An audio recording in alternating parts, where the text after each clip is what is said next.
Hi guys, welcome back to my YouTube channel. I hope आप मुझे like, subscribe, share सब कुछ कर रहे होगे। Thank you so much for connecting and sharing my vlogs. So guys, आज मैं आया था इस बिल्डिंग में। आप देख रहे होगे मेरे पीछे, बहुत अच्छी बिल्डिंग है ये। 50 फ्लोर, 500 से ऊपर condos, lavish, party room, theatre room, Zumba, gym, जो आप बोलो सब कुछ है इस बिल्डिंग में। प्राइस सिर्फ 1 मिलियन से लेके 1.5 मिलियन तक प्राइस है। एक सेकेंड गाइस, मैं अपना बैग उतार दूँ, थोड़ा भारी है बैग। अब स्टार्ट करते हैं।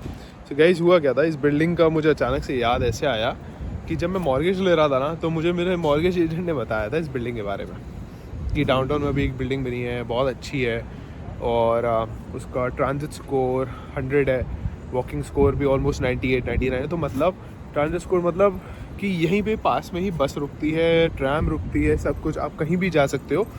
सिर्फ 2-4 मिनट में ही आपको बस अवेलेबल है। और वॉकिंग के लिए भी मतलब सारे जो मेन क्या बोलते हैं, एक टूरिस्ट स्पॉट होते हैं, वो भी आसपास हैं। जिम हो वो भी इंटरनल है, और बाहर से अगर आपको थोड़ा हाईटेक जिम चाहिए वो भी पास में है, मॉल हो वो भी पास में है।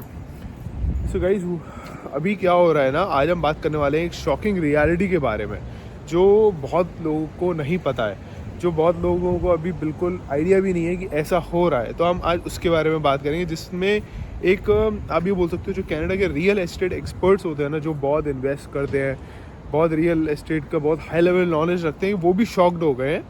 उनको भी ये नहीं पता कि क्या हो रहा है। और हर एक न्यूज़ आउटलेट जो वो आजकल आप देख ही रहे होगे, कितनी न्यूज़ में आ रहा है, Canada is going through housing crisis, financial crisis, बहुत कुछ चीज़ें आ रही हैं। और मेनली हाउसिंग क्राइसिस की ज़्यादा बात हो रही है।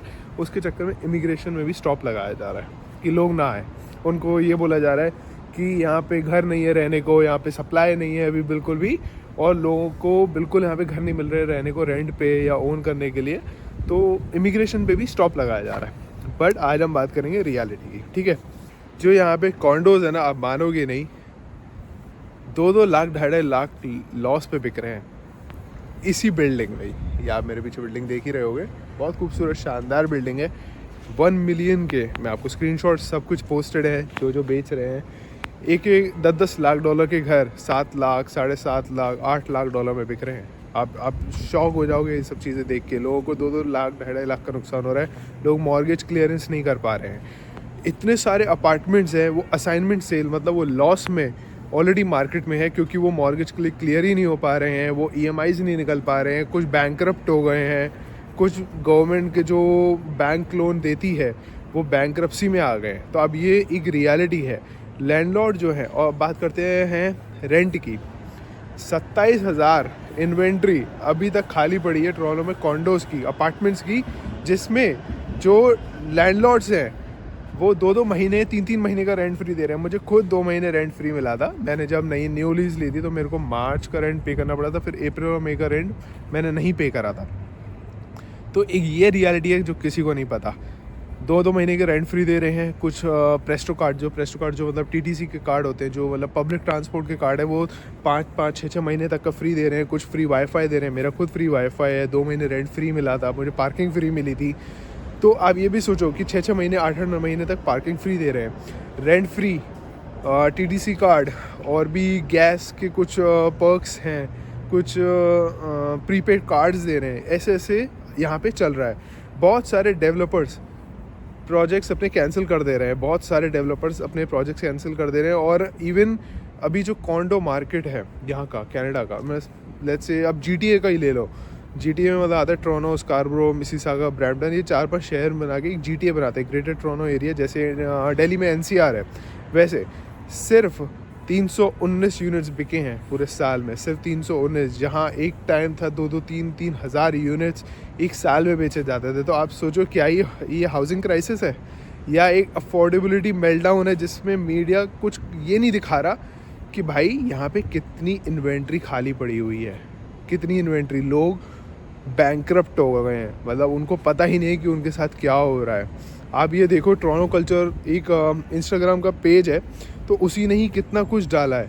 आज हम बात करने वाले हैं कि इसके बारे में, जो इसको किसी को कुछ आइडिया नहीं है outside the world, outside Canada, कि यहाँ पे क्या हो रहा है। सबको ये लगता है कि यहाँ पे अच्छा हाउसिंग क्राइसिस चल रहे हैं, फाइनेंशियल क्राइसिस चल रहे हैं, तो मे बी अभी हमें नहीं जाना चाहिए। बट एक रियलिटी ऑफ लाइफ है जो किसी को नहीं पता। आज हम रेंट ऑलमोस्ट 3 से 5% बोल रहे हैं कि डाउन हो चुका है। जिन लोगों ने इन्वेस्ट करे थे कॉन्डोज़ में, घरों में, मतलब मोस्टली अपार्टमेंट्स में ही, उनका आप ये सोचो नेगेटिव कैश फ्लो है अभी। जिसने क्लोज़ करा है, पहले होता क्या था यहाँ पे, जितना रेंट आता था उतनी ही EMI आती थी, 1-1, 1.5% पे लोन होता था। बट कोरोना में 7-8% लोन हो गया। अब जो हर साल का एक रिन्यूअल होता है वो 7-8% पे हुआ है। तो रेंट आ रहा है $2,200 पर EMI आ रही है 4,000 $4,500, जो वो इंसान नहीं निकाल पा रहा है। तो उसको इन दी एंड वो लॉस में बेचना ही पड़ रहा है। पर अभी बायर्स बिल्कुल नहीं है मार्केट में। सप्लाई इतनी है, इतने नए नए प्रोजेक्ट्स बने हुए हैं जो अभी क्लोज़ ही नहीं हो पा रहे हैं। मार्केट में इतने सारे अपार्टमेंट्स हैं, इतने लोग अभी मॉर्गेज पे भाग रहे हैं। कोई हाई इंटरेस्ट पे पैसे उठा रहा है, कोई पर्सनल लैंडिंग पे पैसे उठा रहा है 10-10, 15-15% में, ताकि वो कॉन्डो को क्लोज़ कर पाए, वो रजिस्ट्री करवा पाए। अगर वो रजिस्ट्री नहीं करवा पाएगा तो जो बिल्डर है वो उसके नाम पे कितने केसेस डालेगा कि उसके, मतलब आप मान लो कि वो और उसके बच्चे दोनों बर्बादी के कंगाल पे आ जाएंगे। इतने बुरे हालात हो जाएंगे उनके। तो उनको 10-10, 15-15% में पैसे उठाने पड़ रहे हैं। वरना अब जैसे मान लीजिए 8 लाख का घर है, उन्होंने 2 लाख डिपॉजिट दिया, फिर प्री कंस्ट्रक्शन उन्होंने बुक कराया, अब उन्हें 6 लाख की मॉर्गेज चाहिए। बट मॉर्गेज में क्या है, उनको मॉर्गेज मिल नहीं रही है, तो उन्होंने प्राइवेट लैंडिंग में उठाया। अगर बाई चांस उनकी मॉर्गेज नहीं हुई तो वो 6 लाख के बदले वो 5 लाख में ही घर बेच दे रहे हैं और $1,00,000 अपनी जेब से और लगा रहे हैं। 3 लाख का नुकसान ऐसे अभी हो रहा है, जो जिसके बारे में कोई मीडिया, कोई कुछ भी कवर नहीं कर रहा है। यही एक चीज़ है।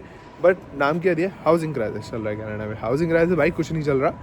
घर इतने हैं ना, इतने घर हैं मार्केट में, इतने घर हैं कि आप गिनते थक जाओगे, पर आपको लोग नहीं मिलेंगे उनमें रहने वाले। मेरी बिल्डिंग में खुद मेरे को पता है, जहाँ तक मुझे पता चला 300 अपार्टमेंट खाली पड़े हैं।